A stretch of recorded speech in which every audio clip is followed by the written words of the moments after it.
Hello दोस्तों, आप सभी का स्वागत है एनीमे की इस दुनिया में। तो इस एपिसोड की स्टार्टिंग एक बेहद ही खूबसूरत लड़की को दिखाने से होती है। एकदम टोटा वो अपने हीरो आरडी को प्रपोज करती है। जब से लड़कियों को पता चला ने कि आरडी इतना स्ट्रोंग है, सब की सब उसके पीछे पड़ गई है। वो उसे उसके साथ डेट पर चलने के लिए पूछती है, जिस पर आरडी मना करते हुए कहता है कि वो अभी किसी भी रिलेशन में आने के लिए इमोशनली तैयार नहीं है। जिसे सुनकर वो लड़की कहती है कि कोई बात नहीं, एक बार हम दोनों साथ में सो लें, उसके बाद तुम अपने आप रिलेशन में आ जाओगे। वे लोग बात कर ही रहे थे कि तभी रीना वहां पर आ जाती है और उन दोनों को ऐसे साथ में देखकर वो काफी गुस्सा होती है, जिसे देखकर वो लड़की तुरंत वहां से भाग खड़ी होती है। जिसके बाद आरडी रीना से उसको बचाने के लिए थैंक्स बोलता है, लेकिन रीना अभी भी इस बात को लेकर गुस्सा थी और इसीलिए वो वहां से चली जाती है। तभी सीन कट होता है और हम हेडमास्टर और जेसिका नाम की टीचर को बात करते हुए देखते हैं। यहाँ पर जेसिका हेडमास्टर से कहती है कि अब आपको किस बात की चिंता है।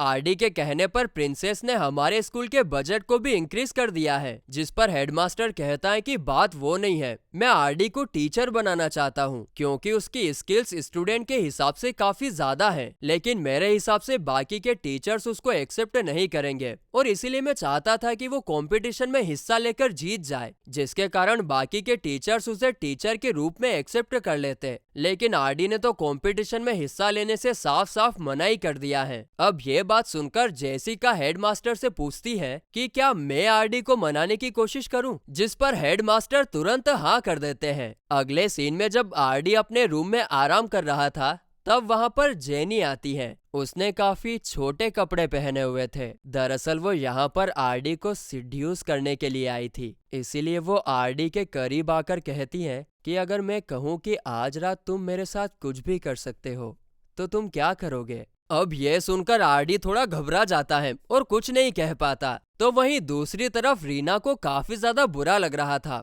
क्योंकि उसने आज आरडी के साथ ठीक तरह से बात नहीं करी थी और इसीलिए वो आरडी को मनाने के लिए एक अच्छी सी ड्रेस चूज करती है। तो दूसरी तरफ जेनी और आरडी के बीच कुछ होने ही वाला था कि तभी रीना दरवाजा खोलकर अंदर आ जाती है और बिना देखे आरडी से माफी मांगने लगती है। लेकिन जब उसे एहसास होता है कि यहाँ पर कुछ चल रहा है, तब वो जोर से चीखती है, ये क्या कर रहे हो तुम दोनों, और वो रूम में रखी सारी चीजें आरडी की तरफ फेंक कर मारती है। तभी जेनी उसे रोककर पूछती है कि इतनी रात गए तुम यहाँ पर क्या कर रही हो, और वो भी इतनी सुंदर ड्रेस में। जिस पर रीना बताती है कि मैं आरडी से माफी मांगने के लिए आई थी और ऐसी ड्रेस मैंने आरडी के मोम के कहने पर पहनी है। जिसके बाद आरडी को लेकर दोनों लड़कियों के बीच में बहस होने लगती है। यहाँ पर रीना का कहना था कि जेनी की वजह से आरडी पूरे स्कूल में पॉपुलर हो गया है और सारी लड़कियां उसके पीछे पड़ गई है। तो वहीं जेनी का कहना होता है कि रीना आरडी को किसी और के साथ शेयर नहीं करना चाहती। अब ये बात चली रही थी कि दोनों लड़कियां फाइट करने के बारे में बात करती हैं। यहाँ तक कि जेनी कहती है कि अगर मैं हार गई ना, तो मैं पूरी सिटी में बिना कपड़ों के घूमूंगी। यहाँ पर रीना भी कहती है कि अगर मैं हार गई ना, तो ना सिर्फ बिना कपड़ों के सिटी में घूमूंगी, बल्कि अपने नाक से पेन केक भी खाकर दिखाऊंगी। अब ये सब सुनकर आरडी का भेजा गर्म हो जाता है।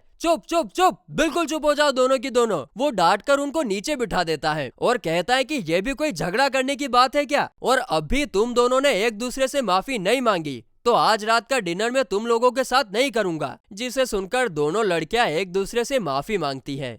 तभी एंट्री होती है जेसिका की। उसने दोनों लड़कियों की फाइट करने की बात सुन ली थी और इसीलिए वो उन दोनों को आने वाले कंपटीशन में पार्टिसिपेट करने के लिए कहती है, जिससे एक तीर से दो निशाने लगाए जा सकते हैं। यानी कि पहला तो रीना और जेनी के बीच कौन आरडी के लिए बेहतर है वो साबित हो जाएगा, और दूसरा अगर तुम दोनों में से कोई कंपटीशन जीता तो आरडी की रेपुटेशन स्कूल में और भी बढ़ जाएगी और इसके कारण हेडमास्टर काफी आसानी से आरडी को टीचर की पोजीशन दे पाएंगे और बाकी के टीचर्स को भी इससे कोई एतराज नहीं होगा। लेकिन पहले जैसे आरडी ने कहा था कि वो अपनी पावर्स का सिर्फ और सिर्फ दूसरों की मदद करने के लिए यूज करना चाहता है, ठीक वही बात रीना भी रिपीट करती है कि वो अपनी पावर सिर्फ दूसरों की मदद करने के लिए यूज करना चाहती है। लेकिन तभी जेसिका कहती है कि अगर आरडी टीचर बन गया तो उसे काफी लग्जरियस आउटफिट पहनने के लिए मिलेगा। क्या तुम लोग आरडी को उस आउटफिट में नहीं देखना चाहती। अब दोनों ही लड़कियां जैसे ये बात सुनती हैं, वो कंपटीशन में पार्टिसिपेट करने के लिए तैयार हो जाती हैं और आरडी तो बेचारा कुछ नहीं कह पाता। जिसके बाद डायरेक्ट हमें कंपटीशन का सीन दिखाया जाता है, जहां पर स्टूडेंट्स एक दूसरे के साथ कम्पीट कर रहे थे। तो वही कंपटीशन में कमेंट्री करने के लिए मेयर यानी कि रीना के डैड और आरडी के पेरेंट्स को बुलाया जाता है। अब मेयर तो यहाँ पर अच्छी कमेंट्री कर रहे थे और अपनी राय दे रहे थे, लेकिन अपने आरडी के पेरेंट्स वो अपने अलग ही दुनिया में थे। आरडी की मॉम गेम को तो नहीं देख रही और स्कूल की यूनिफॉर्म देखकर एक्साइटेड होने लग जाती है और एक अपने लिए बाय करने के बारे में कहती है, जिसे सुनकर आरडी कहता है, नहीं नहीं नहीं, ये मेरे पेरेंट्स नहीं है, ये मेरे पेरेंट्स नहीं है।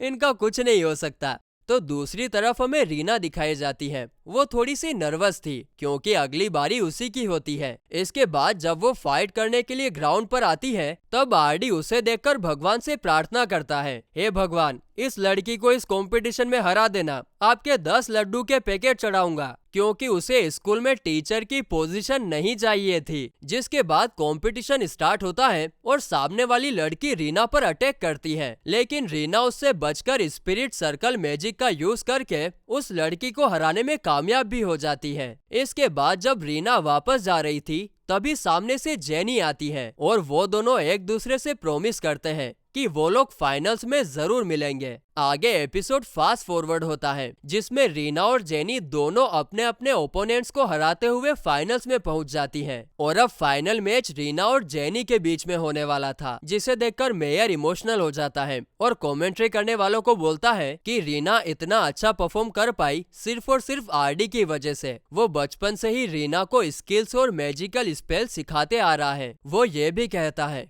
कि मेरे ख्याल से आरडी फ्यूचर में एक अच्छा लीडर साबित होगा। जिसके बाद रीना और जेनी ग्राउंड पर आते हैं, जिन्हें देखकर लेडी ओलिविया कहती है कि ये मैच तो देखने लायक होगा। तभी आरडी को कुछ तो बुरा महसूस होता है। तो वहीं फाइट शुरू होने वाली थी कि तभी एक अनजान शख्स ऑडियंस में से खड़ा होता है, जिसे देखकर उसके साइड में बैठी हुई लड़की जोर से चिल्लाती है। इसके बाद वो आदमी अपने असली रूप में यानी कि डेमन के रूप में आ जाता है। हम देखते हैं कि उसके जैसे कई सारे डेमन्स पहले से ही स्टेडियम में मौजूद थे और अब वे लोग वहाँ पर तबाही मचाने लगते हैं। सारे स्टूडेंट्स अपनी अपनी जान बचाकर इधर उधर भाग रहे थे। तभी जेसिका आरडी और ओलिविया के पास आकर उन्हें बताती है कि डेमन्स ने पूरी सिटी पर हमला कर दिया है और अब हम लोगों को अलग अलग जाकर उन्हें रोकना होगा। तुम फटाफट से सिटी के बाकी लोगों को बचाने जाओ। मैं रीना और जेनी को सेफ जगह पर लेकर जाती हूँ। वहीं सब लोगों के वहाँ से जाने के बाद हम देखते हैं कि आरडी जेसिका को शक भरी निगाहों से देखकर